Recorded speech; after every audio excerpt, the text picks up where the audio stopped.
త్రోవలు ధ్యానం చేస్తూ ఉన్నాం. త్రోవ కానరాని పరిస్థితుల్లో, దారి తెలియని పరిస్థితుల్లో, ఏం చేయాలో అర్థం కాని పరిస్థితుల్లో దేవుడు మనకు త్రోవలను ఏర్పరుస్తాడని ధ్యానం చేసుకున్నాం. మొదటిగా సముద్రములో త్రోవను ఏర్పరిచే దేవుడు. రెండవదిగా అరణ్యములో త్రోవను ఏర్పరిచే దేవుడు. రెండు విషయాలు మనం ధ్యానం చేసుకున్నాం. మూడవదిగా చూడండి, పరిశుద్ధ గ్రంథమైన బైబిల్లో 107వ కీర్తన 107వ కీర్తన 4, 5, 6 వచ్చిన వారు అరణ్యమందలి ఎడారి త్రోవలో తిరుగులాడుచుండిరి. నివాసపురం ఏదియు వారికి దొరకకపోయేను. ఆకలి దప్పుల చేత వారి ప్రాణము వారిలో సొమ్మసిల్లెను. వారు కష్టకాలమందు యెహోవాకు మొరపెట్టిరి. ఆయన వారి ఆపదలలో నుండి వారిని విడిపించారు.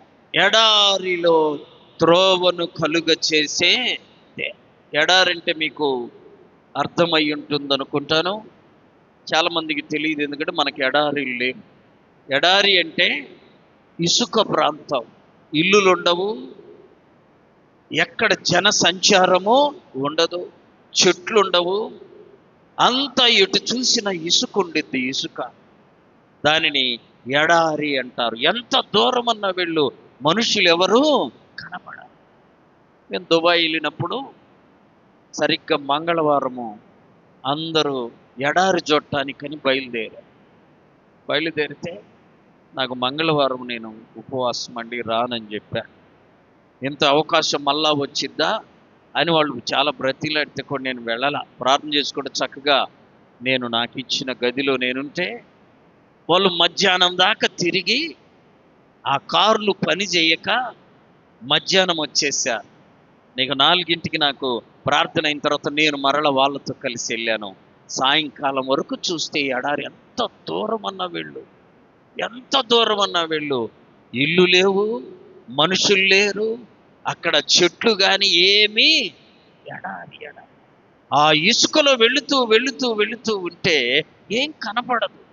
నీళ్ళు అక్కడ చాలా ఖరీదు ఉంటాయి. ఎక్కడో ఒక చోట ఒక వ్యక్తి నీళ్ళు అన్ని పెట్టుకొని, తినేవన్నీ పెట్టుకొని ఉంటాడు, చాలా ఖరీదు. ఎందుకో తెలుసా? అక్కడ జనసంచారము కనబడనే. ఒక్కొక్కసారి విశ్వాస జీవితం నీ కళ్ళు మూసుకొని నీ గుండె మీద చెయ్యి వేసుకొని ఒక్కసారి నువ్వు ఆలోచిస్తే నీ జీవితంలో ఇలాంటి పరిస్థితులు వస్తాయి. ఎవరు నీకు నీళ్ళు ఇచ్చేవారు కూడా ఉన్నది పరిస్థితి. నీళ్ళంటే నీళ్లు తెచ్చివ్వడం కాదు, నిన్ను ఆదరించేవారు ఎవరు కనబడరు, నిన్ను ఆదుకునేవారు ఎవరు కనబడరు. నీ కనుచూపు మేరలో నీకు నెమ్మదినిచ్చే పరిస్థితులు ఏమీ ఉండవు. అలాంటి పరిస్థితుల్లో దేవుడే మనకు ఎడారిలో చెప్పాలి త్రోవను కలుగ చేసేది. చూడండి, యెషయా గ్రంథం 43వ అధ్యాయం. యెషయా గ్రంథం 43వ అధ్యాయం 19వ వచనం. ఇదిగో నేనొక నూతన క్రియ చేయుచున్నాను, ఇప్పుడే అది మొలచును, మీరు దానిని ఆలోచింపరా? నేను అరణ్యములో త్రోవ కలుగ చేయువాడను, ఆ ఎడారిలో చెప్పాలి నదులను ప్రవహించేది. నదులు ప్రవహించే. ఇశ్రాయేలీయులు ఐగుప్తు నుండి బయలుదేరి వారు ప్రయాణమై వస్తూ ఉంటే మార్గ మధ్యములో నీళ్లు లేవు. నీళ్లు చాలా ప్రాముఖ్యమైనవి కదా. నీళ్లు లేవు. నీళ్లు ఎలాగని వాళ్ళు ప్రార్థన చేయకుండా మోషే మీద, అహరోను మీద సనుగుతూ ఉంటే దేవుడు మోషేతో చెప్పాడు, మోషే నీ ఎదురుగా ఉన్న బండు ఉందే, ఆ బండను కర్ర తీసుకొని కొట్టు, ఆ బండతో నీవు మాట్లాడు, ఆ బండలో నుండి నేను మీకు నీళ్లు ఇస్తాను. చూసారా, మనం అనుకుంటాం బండేంది, నీళ్ళేంది, బండలో నుండి నీళ్ళు ఎలా వస్తాయి అని మనం అనుకుంటాం. కానీ దేవుడు నీ ఎదురుగా ఏముందో, నీ కన్నులకు ఏం కనపడుతుందో దాని నుండే దేవుడు నీ కోరికను తీరుస్తాడు, తృప్తిపరుస్తాడు. 107వ కీర్తన 9వ చరణంలో ఆ మాట మనం చూస్తాం. ఏలయనగా ఆశపడ్డ ప్రాణమును తృప్తిపరిచే దేవుడు. నీళ్లు లేవు, ఒకళ్ళు కాదు, ఇద్దరు కాదు, 6 లక్షల మంది కాల్బలం. అలాంటి వాళ్ళందరికీ నీళ్లు కావాలంటే కొంచెము నీరు సరిపోదు. అయితే దేవుడు బండతో, మోషే వెళ్ళి బండతో మాట్లాడితే బండను చీల్చి నీళ్ళు ఇచ్చాడు. గుండె పగిలే పరిస్థితి నీకొచ్చిన యేసయ్య వైపే చూడు. ఆయన నిన్ను, నీ గుండెను నిబ్బరపరిచే దేవుడు. చప్పట్లు కొట్టి ప్రభును మహింపరచ. ఎడారి వంటి పరిస్థితులు వస్తాయి, ఎడారి వంటి పరిస్థితులు వస్తాయి. భయపడమాక. నిన్ను భయపెట్టే సాతాను నిన్ను ఇంకా భయపెడతాడు. భయపడమాక. మనం ఆరాధించే దేవుడు ఎడారిలోనే మనకు నదులను ప్రవహింపచేసేదే. ఆ ఎడారిలో నది వస్తే, నీళ్ళు వస్తే ఎంత ఆనందం అంటే, ఎడారేమో వేడి, నీరు కనపడదు. అలాంటి పరిస్థితుల్లో నీకొస్తే నీ ప్రాణం నెమ్మది పొందుతుంది. ఆమె ఎడారిలో నదులను ప్రవహింపచేసేది. ఇశ్రాయేలీయులు చూసి ఆ బండలో నుండి నీళ్ళు వస్తుంటే సమృద్ధిగా తాగారట. దేవుడు భూమిని సృజించాడు, అప్పుడే ఆకాశమును సృజించాడు, తర్వాత సృజించింది నీరు. ఆమె చూడండి, ఆదికాండం 1వ అధ్యాయం 1వ వచనము నుండి చూస్తే, ఆది యందు దేవుడు భూమి ఆకాశములను సృజించెను. భూమి నిరాకారముగాను శూన్యముగాను ఉండెను. చీకటి అగాధ జలం, అంటే జలం ఉంది అక్కడ. వెలుగు లేదు కానీ అక్కడ జలం ఉంది. నీలో నాలో ప్రియులరా ఉన్న వెలుగును సైతానుగాడు ఆర్పుతాడు. వెలుగు ఆరిపోగానే నీలోకి ఏమొచ్చింది? చీకటి వచ్చింది. చీకటి నీకు ఆలోచన అణిచివేసింది. చీకటి నీలో నిరీక్షణ రాకుండా చేసింది. చీకటి నీకు పరిశుద్ధత కలగకుండా ఆటంకపరుస్తుంది. అందుకనే మొదట దేవుడు వెలుగు కలుగుగాక అన్నాడు. ఆమె వెలుగు కలుగుగా. వెలుగు వస్తే నీ ఇళ్ళంతా వెలుగుమయముగా ఉంటుంది. మన శరీరములో కూడా చీకటి ఉంటే అది భయంకరమైనది. చీకటి ఉన్న వ్యక్తుల క్రియలు, తలంపులు, ఆలోచనలు సమస్తము కూడా వేరుగా ఉంటాయి. ప్రియులరా, అలాంటి పరిస్థితులను మార్చగలిగేది వెలుగు మాత్రమే. వెలిగించిన దేవుని నీకు నాకు జీవజలం ఇస్తానంటున్నాడు. చప్పట్లు కొట్టి ప్రభును మహింపరచండి. ఎడారిలో నదులే కాదు, మనకు జీవజలమునిచ్చి తృప్తిపరిచే జీవజలం. ప్రియులారా, మిట్ట మధ్యాహ్న కాల సమయంలో యేసు ప్రభువారు సమరయ మార్గమును వెళుతూ ఉన్నారు.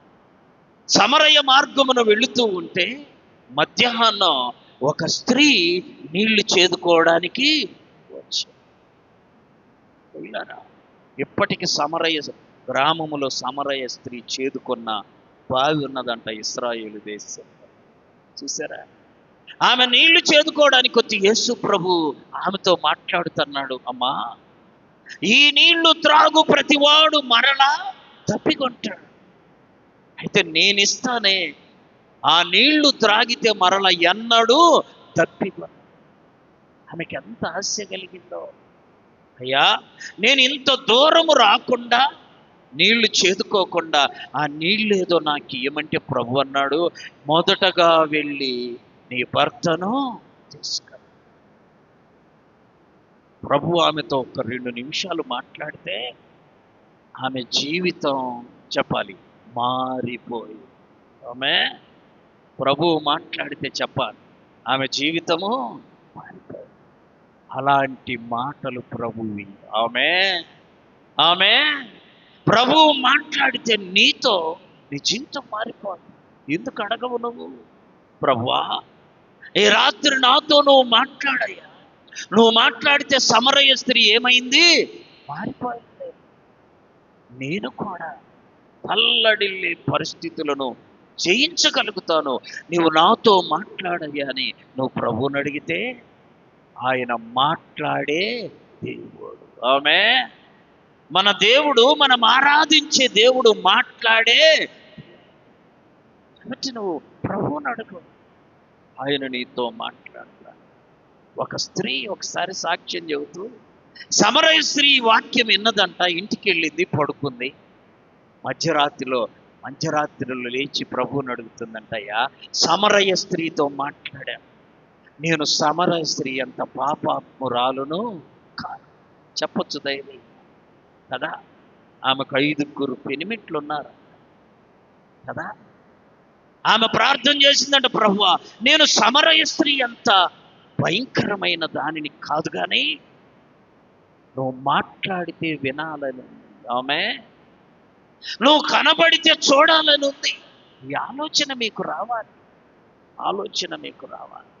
నేను ఒక గొప్ప స్థలానికి వెళ్ళినప్పుడు ఒక చోట ఎవ్వరూ లేరు, చాలా పరిశుద్ధమైన స్థలం అది, చాలా పరిశుద్ధ స్థలం అది, ఎవ్వరూ లేరు, అన్ని కిటికీలన్నీ వేసేశారు, ఏసీ కూడా ఉంది, చక్కగా ఉంది.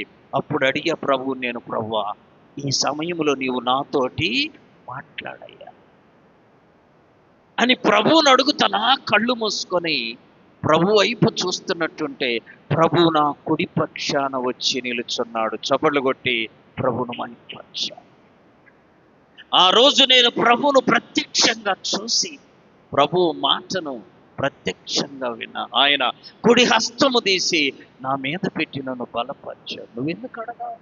దేవుడు అన్యాయస్తుడు, నాకు కనబడిన దేవుడు చెప్పాలి మీకు కూడా కనబడతాడు. నాతో మాట్లాడిన దేవుడు మీతో కూడా మాట్లాడతాడు. నీకు ఆశ ఉండాలి, ఆ ఆలోచన ఉండాలి. అప్పుడు దేవుడు నిన్ను దాటి వెళ్ళనే. ఆమె అలా ప్రభువును పట్టుకుందుముగాక. ఆయన పాదాలను పట్టుకుని ప్రభువును అడిగితే ఆయన నీ పక్షాన కార్యమును సఫలము చేసే. ఆ కార్యం ఎలా ఉంటుందో తెలుసా? ఎడారిలో చెప్పాలి నదులను ప్రవహింపచేసే దేవుడు అతి గొప్ప కార్యాలను మనలో జరిగించటానికి ఆయన ఎల్లప్పుడూ సిద్ధముగా ఉన్నాడు. ఎడారి బ్రతుకు, ఎడారి జీవితం, ఒంటరి పయనం, అలాంటి తల్లడిల్లే పరిస్థితులు నిన్ను చుట్టుముట్టినప్పుడు ప్రభువును అడుగు. ప్రభువు మాత్రమే నీ జీవితంలో అద్భుత కార్యాన్ని చేయగలడు. మనుషులు ఎవ్వరు చేయలేరు. దేవుడు మాత్రమే అతి కార్యాలను చేసి ఆదరించి 4వ త్రోవ, ప్రభు ఏర్పరిచే 4వ త్రోవ చూద్దాం. చూడండి, యెషయా గ్రంథం 43వ అధ్యాయం 16వ వచనం. సముద్రములో త్రోవను కలుగ చేసే దేవుడు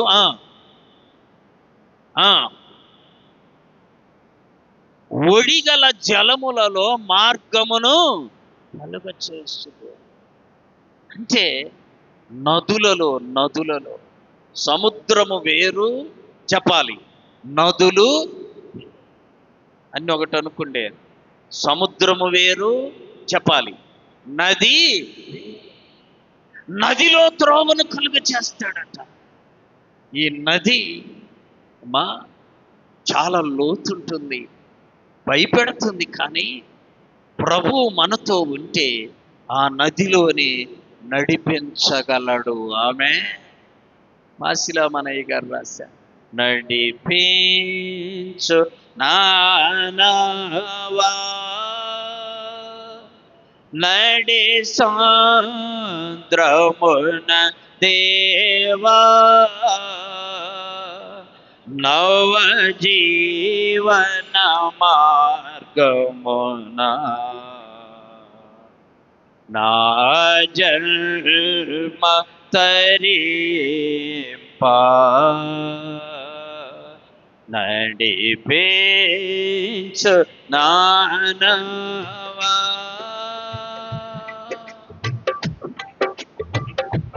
నా జీవిత తీరమున నాపజయ పారమున నలిగిన నా హృదయమును లోతునకు ఆత్మ విరబోయా.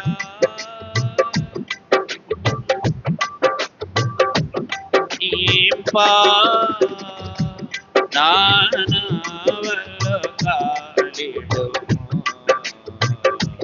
నా సేవ చేకునము నడిపించునా. యెషయా గ్రంథం 3వ అధ్యాయము చూడండి 13 నుండి 17 వచనం వరకు. యెషయా గ్రంథం 3వ అధ్యాయం 13 నుండి 17 వచనం వరకు. వారికి వారు నీ త్రోవల జాడను చెరిపివేయుదురు. చూడండి, గమనించండి, కొంతమంది మనం వెళ్ళే త్రోవలను చెరిపేస్తారు, కనబడకుండా చేస్తారు.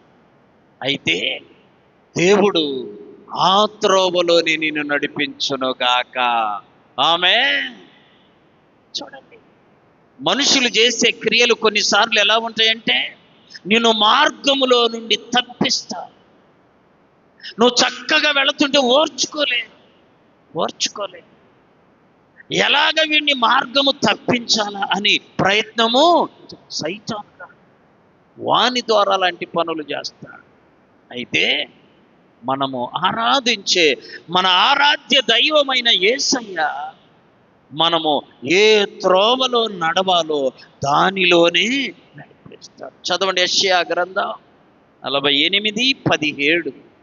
యెషయా గ్రంథం 48:17. మీ విమోచకుడును ఇశ్రాయేలీయుల పరిశుద్ధ దేవుడనైన యెహోవా ఈలాగు సెలవిచ్చుచున్నాడు, నీకు ప్రయోజనము కలుగునట్లు నీ దేవుడనైన యెహోవానగు నేనే నీకు ఉపదేశము చేయుదును, నీవు నడవవలసిన త్రోవలో నిన్ను నడిపిస్తాను. నడవకూడని త్రోవ కాదు, చెప్పాలందరూ నోటి నిండా. ఏ త్రోవ? నడవవలసిన.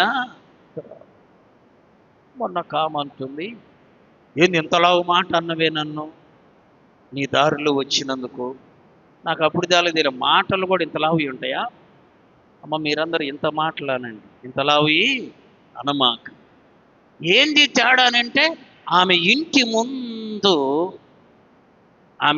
ముందు ఈ పుల్లలు లాక్కుంటూ వచ్చిందంట. ఇంత మాట అన్నవే.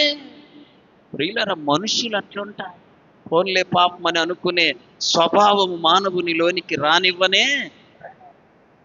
పెద్ద గొడవ అయిపోయింది, పెద్ద గొడవ, పెద్ద బూతులు. దేవుడు అలా కాదు, మనము నడవవలసిన త్రోవలోనే నడిపిస్తాడు. మనుషులు చెడగొడతారు. నీ త్రోవను చెడగొట్టాలని, నీ బ్రతుకును చెడగొట్టాలని, నిన్ను పాడు చేయాలని సైతాను ప్రయత్నం చేస్తూనే ఉంటాడు. మన దేవుని యొక్క కార్యం చూడండి. యెహోషువ గ్రంథంలో ఇప్పుడు మనం చూస్తాం 3వ అధ్యాయం. యెహోషువ గ్రంథం 3వ అధ్యాయం 14వ వచనం నుండి. కోతకాలమంతయు యోర్దాను దాని గట్ల మీద పొర్లి పారును, నిబంధన మందసమును మోయు యాజకులు జనులకు ముందుగా వెళ్ళుచు యొర్దానును దాటుటకై బయలుదేరారు. వీళ్ళరక్కడ యొర్దాను నదిని దాటిన భాగము రాయబడి, యొర్దాను నది దాటారు. ఎలా దాటారో తెలుసా? ముందుగా యాజకులు దేవుని మందసాన్ని మోసుకుంటూ యాజకులు వస్తే, యాజకుల యొక్క అరికాళ్ళ నదిని తగలగానే నది 2 పాయలుగా చీలిపోయింది. చూసారా? ముందు ఎవరు వెళ్ళాలి? అనుమానం. ముందు ఎవరు వెళ్ళాలి? నిన్న ఒక ఆమె ఆ ముందు వస్తుంది, భర్త ఏమో వెనకాల వస్తుంది. అమ్మ, దానియేలు ముందు ఉండాలా, నువ్వు వెనక్కు ఉండాలంటే అంటున్నా. ఆయన ఎప్పుడు ఉండాలి? చూడు, నీ చెప్పిన అర్థం వేరు, ఆమె అనుకునే అర్థం. ఇప్పుడు ఎవరు ముందు ఉండాలని చెబుతుంది వాక్యం? యాజకులు. యాజకుల యొక్క అరికాళ్ళ నీళ్లను తాకగానే చెప్పండి, నది ఏమైంది? 2 గోడలాగా ఆగిపోయింది. అంటే అర్థం ఏం తెలుసా? నువ్వు సంఘానికి రాకుండా, యాజకుని ద్వారా దేవుని మాటలు వినకుండా అద్భుతాలను చూడనే. మీకు రహస్యం చెప్పనా? పొయ్యి మండుతా ఉంది. పొయ్యి తెలుసా మా? ఇప్పుడన్నీ గ్యాసులుగా పొయ్యిలు ఏడున్నాయి. ఆ పొయ్యి మండేటప్పుడు పుల్లలు పొయ్యి నిండా ఉన్నాయి.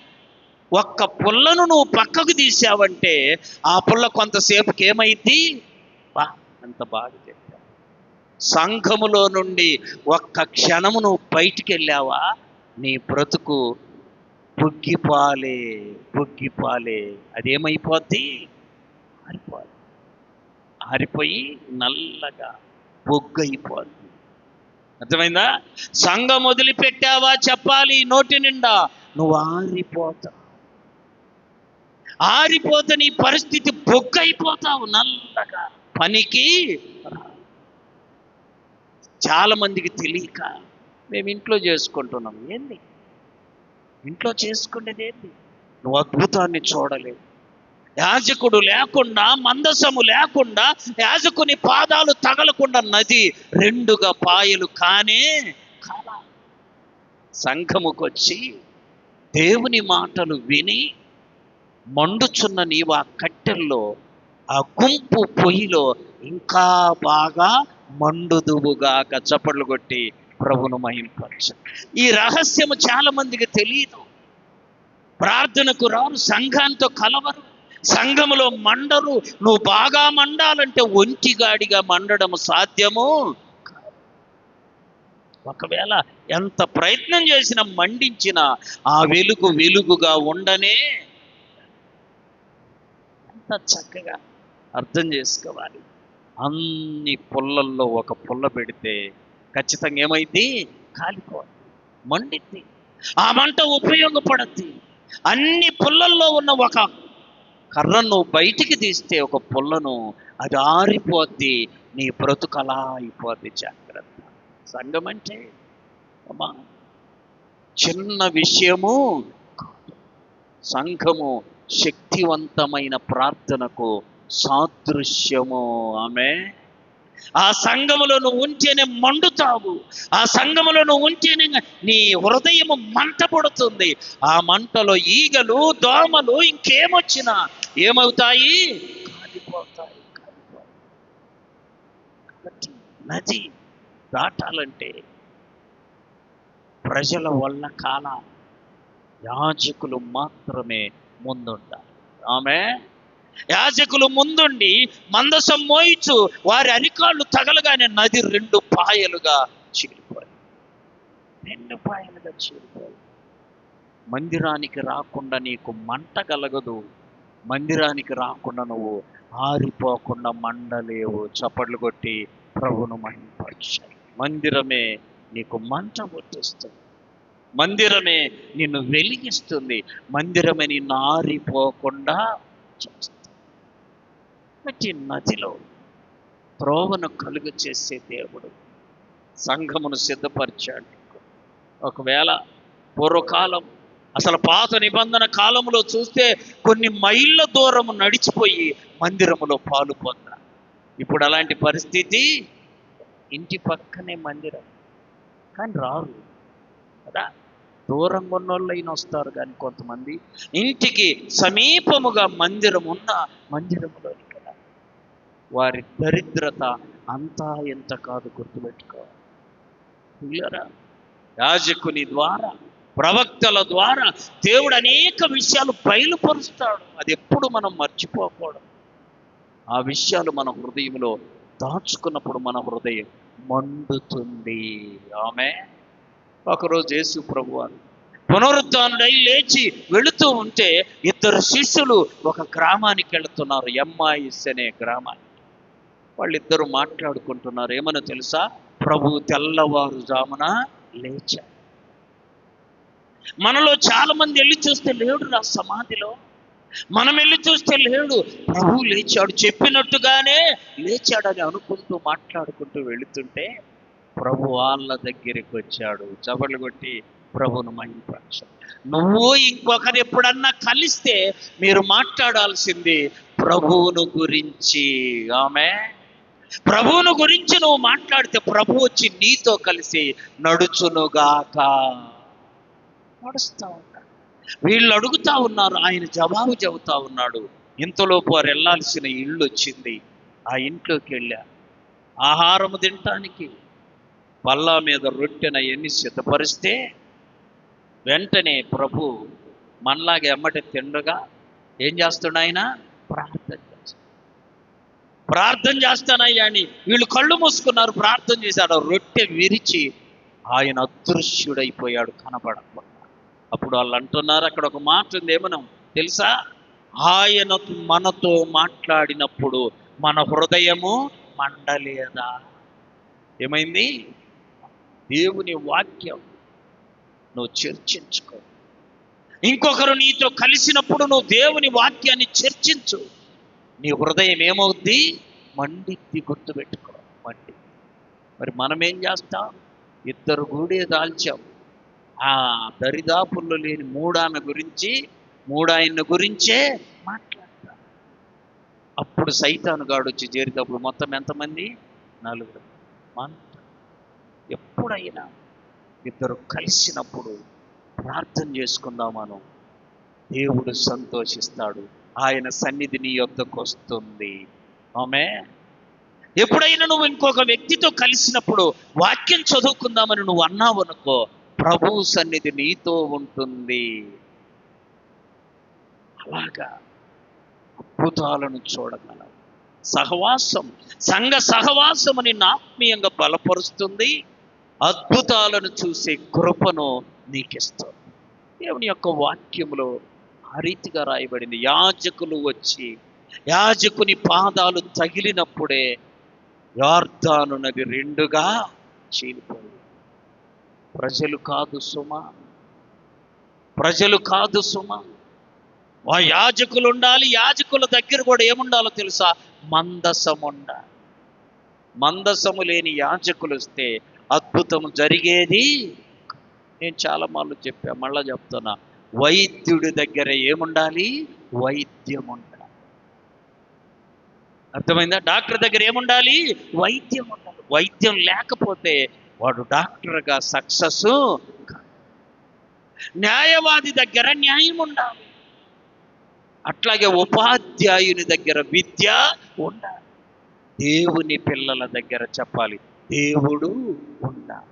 ఆమె ఉపాధ్యాయుని దగ్గర విద్య లేకపోతే వాడు పిల్లలకు చెప్పలేదు. దేవుని పిల్లలమైన మన దగ్గర దేవుడు లేకపోతే మనము విశ్వాస యాత్రను కొనసాగించడము సాధ్యము. డాక్టర్కు మందులు తెలియదు అనుకో, పోతవాను అతని దగ్గరికి వాళ్ళ దగ్గర వైద్యం లేదనుకో, నీకు సరి అయిన మందులు రాసే జ్ఞానం అతనిలో లేకపోతే అతని దగ్గరికి జనాలు. యేసయ్య లేకపోతే నీ పరిస్థితి కూడా అంతే.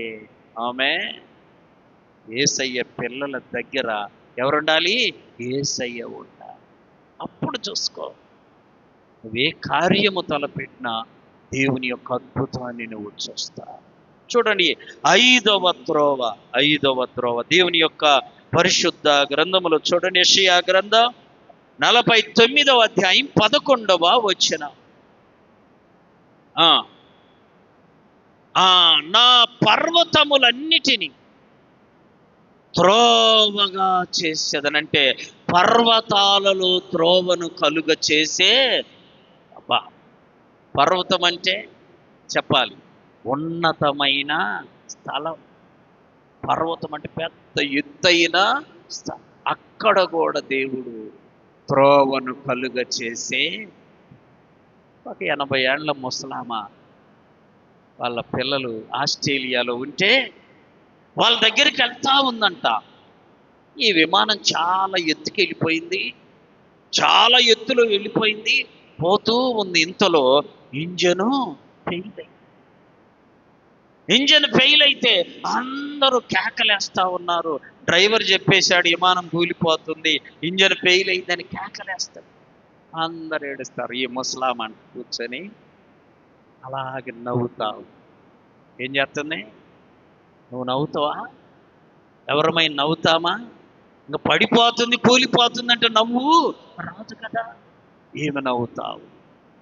ఎంతలో చాలా ఎత్తు నుండి కొంత దూరం కిందకు వచ్చిన తర్వాత ఇంకో ఇంజన్ పనిచేయడం ప్రారంభించి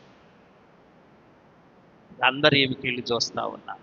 అక్కడ వెళ్ళి దిగిన తర్వాత అందరు అడుగుతూ ఉన్నారంటయ్యా, ఏంది ఈమె మనమందరము ఏడుస్తుంటే ఈమె నవ్వుతుంది, మెంటలా ఏందని చెప్పి ఆమె దగ్గరికి వెళ్ళి, ఎందుకు నువ్వు నవ్వావో చెప్పంటే ఆమె చెప్పిందంట, నా దేవుడు పర్వతాలలో త్రోవను కలుగు. చప్పట్లు కొట్టి ప్రభును మహిమపరచండి. అప్పుడు ఆమె చెప్పిందంట, వాక్యం ఉందండి, పర్వతాలలో నా దేవుడు త్రోవను కలుగజేస్తాడు. ఈ విమానం పోల్దని నాకు తెలుసు. ఎందుకో తెలుసా? నన్ను నా బిడ్డ దగ్గరికి చేర్చే దేవుడు పర్వతాలలో అవసరమైతే త్రోవను కలుగజేస్తాడు. వాక్యము ఎన్నడు వ్యర్థము కాదు. అదే మనం చూస్తాం. లూకా సువార్త 1వ అధ్యాయం 37వ వచనం చదవాలి. లూకా 1:37. దేవుడు చెప్పిన ఏ మాట అయినను నిరర్ధకము కాదు. ఆమేన్. నీకెలా తెలుసమ్మా? నేను ఆరాధించే దేవుడు పర్వతాలలో త్రోవను కలుగజేస్తాడు. యెషయా గ్రంథం చూడండి 58వ అధ్యాయం 14వ వచనం. యెషయా 58:14. నీవు యెహోవా యందు ఆనందించెదవు, దేశము యొక్క ఉన్నత స్థలముల మీదికి నేను నిన్ను ఎక్కించెదను. చప్పట్లు కొట్టి ప్రభువును మహింపరచాడు. ఎంత గొప్ప దేవుడండి, ఎంత గొప్ప దేవుడు. ఆమె చెబుతుందంట, అయ్యా నా దేవుడు పర్వతాలలో త్రోవను కలుగు చేస్తాడయ్యా. అట్టి దేవుని నేను కలిగి ఉన్నాను కాబట్టి నేను భయపడను, దిగులు చెందను. చూడండి వాక్యం ఏమి సెలవిస్తుందో. హెబ్రీయులకు రాసిన పత్రిక 10వ అధ్యాయం 19-20 వచ్చిన. హెబ్రీ 10:19-20. సహోదరుల, యేసు మన కొరకు ప్రతిష్ఠించిన మార్గము అనగా నూతనమైనదియు జీవము గలదియు ఆయన శరీరమును తెర ద్వారా ఏర్పరచబడినది. మన మార్గం ఎలాంటిది? నూతనమైనది. దేవుడు మన కొరకు సిద్ధపరిచిన మార్గం నూతనమైనది, జీవము గలది, ఆయన శరీరం అనే తెర ద్వారా ఏర్పరచబడినది. ఏర్పరచబడిన త్రోవ ఇక ఆయన ఏర్పాటు చేస్తాడు. నువ్వు ఊహించావు, సముద్రం వంటి సమస్యలోనే ఆయన నీకు త్రోవను ఏర్పరిచే, అరణ్యం వంటి పరిస్థితుల్లోనే నీకు త్రోవను సిద్ధపరిచే, ఎడారిలో త్రోవను ఏర్పరిచే. అంతేకాదు ఆయన నదులలో త్రోవను ఏర్పరిచే, చివరగా ఆయన పర్వతాలలో త్రోవను ఏర్పరిచే. తెలుసా? ఎంత అద్భుతం, ఎంత అద్భుతం దేవుని యొక్క త్రోవలు. కాబట్టి మనుష్యులపై ఆధారపడకుండా చూడండి, 118వ కీర్తన 8, 9 చరణ. 118వ కీర్తన, మనుషుల నమ్ముకొనుట కంటే యెహోవాను ఆశ్రయించుట ఎంతో మేలు. రాజులను నమ్ముకొనుట కంటే యెహోవాను ఆశ్రయించుట ఎంతో మేలు. మనుషుల వైపు చూడమాక. చాలా మార్లు వింటుంటాం, కానీ మనుషుల మీదే ఆధారపడతాం, దేవునిపై ఆధారపడదాం. సముద్రం వంటి సమస్య నీకు ఎదురొచ్చిందా? భయపడమాక. ఆ సముద్రమును చీల్చి ఆరిన నేలనిచ్చిన దేవుడు నువ్వు ఆరాధించే. పెద్ద ఎడారిలాగుందా నీ పరిస్థితి? ఎడారిలో నదులను ప్రవహింపచేసే దేవుడు మన దేవుడు. ఆయనే అరణ్యమును త్రోవగా మార్చే దేవుడు. కాబట్టి ప్రభు యొక్క కృపను బట్టి ఈ త్రోవలు మన కొరకు దేవుడు ఏర్పరిచి, చుట్టూ పరిస్థితులు అల్లకల్లోలముగా ఉన్నా భయపడమాక. దేవుని యందు శ్వాసముంచు, దేవుని మీద ఆధారపడు. దేవుడే నీకు త్రోవను కలుగ చేయునుగాక. మోకరించండి, ప్రార్థన చేసుకుందాం.